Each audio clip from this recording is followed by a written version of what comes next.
Hi, everyone. Today we are going to cover part 2 of the U.S. History EOC review. Our focus for today is the American Empire, World War I, and the 1920s. And we'll look at some of these topics: the Spanish-American War, expansionism, some people such as Alfred Mahan, Theodore Roosevelt, causes of World War I.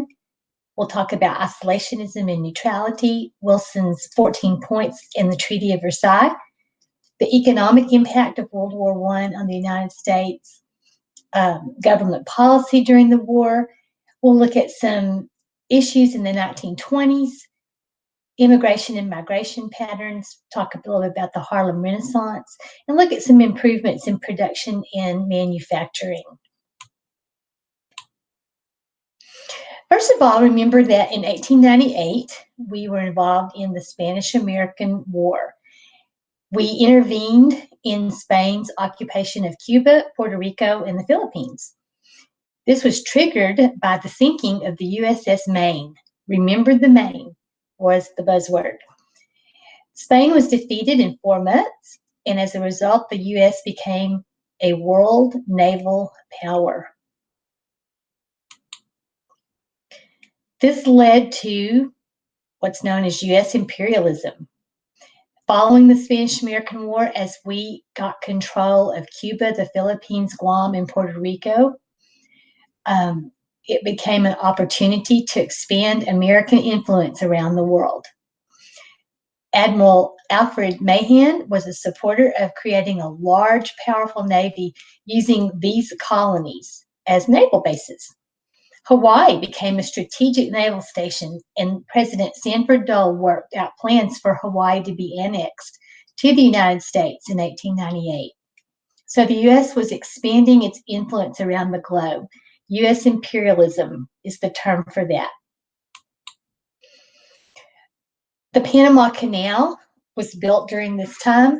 President Roosevelt agreed to protect and recognize Panama's independence from Colombia in exchange for control of a 10-mile wide strip of rainforest through the center of Panama. The U.S. built the Panama Canal in 10 years at the cost of thousands of lives and $400 million. It reduced a trip from New York to San Francisco by 10,000 miles in 50 days. So the Panama Canal was a very important transportation development. Well, we're going to find ourselves involved in World War I, just a few years after the Spanish-American War. What were some reasons for World War I? Well, first of all, remember that Europe was divided into alliances, political and military alliances, and the alliances had competing economic interests. The war began in 1914 when Archduke Franz Ferdinand was assassinated by Serbian nationalists. Austria responded by invading Serbia. So if you look on this map here, you see some of the places I just talked about. Austria-Hungary, you see Serbia down here. This map also shows the two alliances. The Central Powers will be Germany and Austria-Hungary allied together. The Allied Powers will be Great Britain, France, and Russia. Notice that the Central Powers literally are in the center of the others. That can help you remember it. At the beginning of the war, President Wilson tried to keep us neutral. There was a belief that the U.S. should not become involved in foreign conflicts. This is referred to as isolationism. We tried to stay out of it. However, because we were closely tied with Great Britain, and because of the Zimmermann telegraph and the sinking of the Lusitania by a German U-boat, which killed passengers that included Americans, the U.S. ended up entering the war. World War I was a new kind of war. It involved a new kind of warfare. It was the most destructive war ever known at that time. Some of the lethal technology and combat methods included trench warfare, poison gas, submarines, military aircraft, tanks, machine guns. In 1917, the Selective Service Act brought over 2 million American men into the U.S. military. Known as the American Expeditionary Forces, the American troops helped the Allies defeat Germany. What was our impact in World War I? Well, we brought fresh troops to support the tired British and French troops on the Western Front in France. We launched a major counterattack to end the war. Led by General John J. Pershing. Under his leadership, the inexperienced troops were turned into an effective army.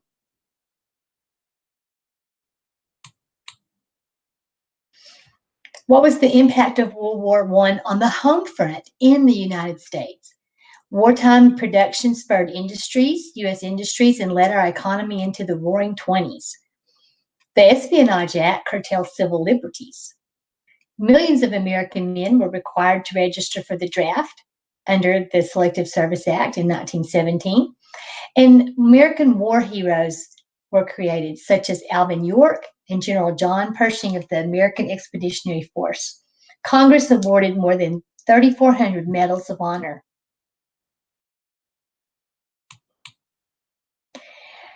When the war ended, President Wilson had a plan for peace. It was known as the 14 Points.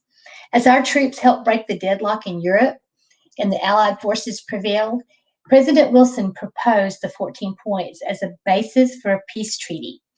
Some of the 14 points were an end to secret diplomacy, the removal of trade barriers, freedom of the seas, a reduction in armaments, an independent Polish state, a division of Austria-Hungary and the Ottoman Empire, and the formation of a League of Nations.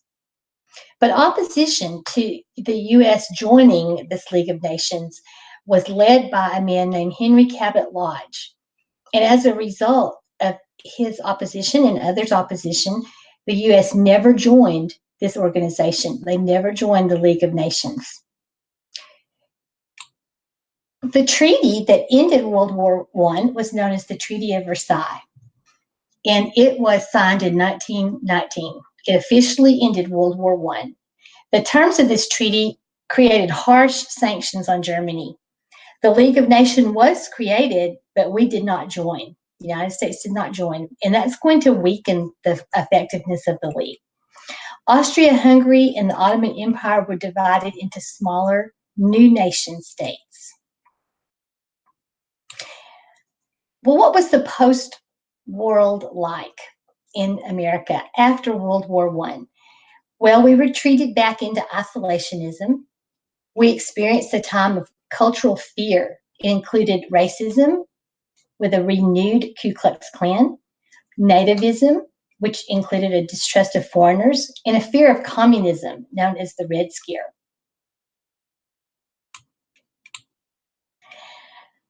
As we moved into a new decade, into the 1920s, we saw conflicts between traditional and modern values. Under the idea of traditionalism, you see some of the main points here. A belief that it's better to keep things the way they are. A lot of times traditionalists lived in rural areas. Sometimes they followed the ideas of religion over science. Usually they were in favor of prohibition. They disliked flappers. They viewed material culture and new technology as damaging to society. The opposite of that would be called modernism. See the root words tradition and modern.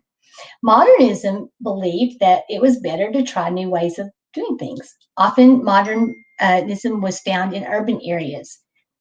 It favored science over religion, often against prohibition, found jazz and flapper culture exciting, and saw material culture and new technology as progress and an improvement to life. During the 1920s, we saw the 18th Amendment, which ushered in prohibition. It outlawed the sale and consumption of alcohol. It was passed to try to prevent immoral behavior, and yet more people rebelled and violated the law as a result. We found ourselves with speakeasies, which were secret illegal bars, bootleggers, people that illegally transported and sold alcohol. Organized crime and mafia grew as they were involved in the movement and sale of alcohol as well. Also during the 1920s, we saw the development of more social Darwinism and eugenics. Contributing to social fears of race, communism, and ethnicity of the 1920s, contributing to those ideas was a belief in the superiority of Anglo-Saxons.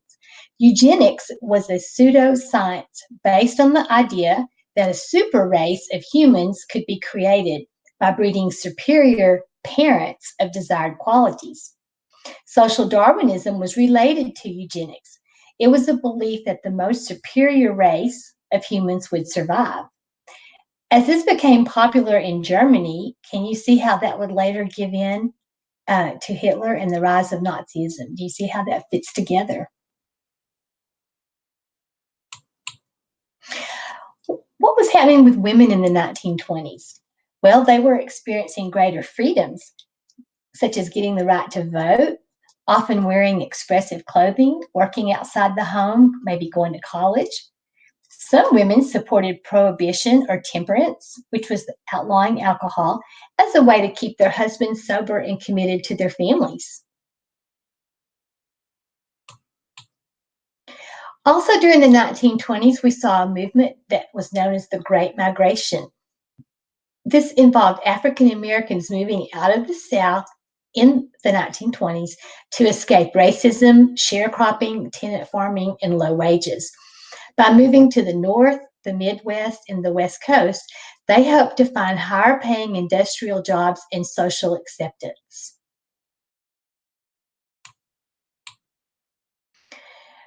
Tin Pan Alley and the Harlem Renaissance originated in Harlem. It was a growth in middle-class African-American pride and confidence in their heritage. African-Americans such as Langston Hughes and Alan Locke began to express themselves in literature, art, and music. Tin Pan Alley was a melting pot of music publishing in New York and helped popularize jazz music, which was the soundtrack of the 1920s. Another big development during this time was the rise of the assembly line. We saw a mass production of goods in the 1920s due to technological innovations. The assembly line, which was introduced by Henry Ford, helped his company produce 1.6 million cars a year at a price less than $300. Mass consumption and buying on credit would set the stage for the 1929 stock market crash and usher us into the new era of the 1930s and the Great Depression.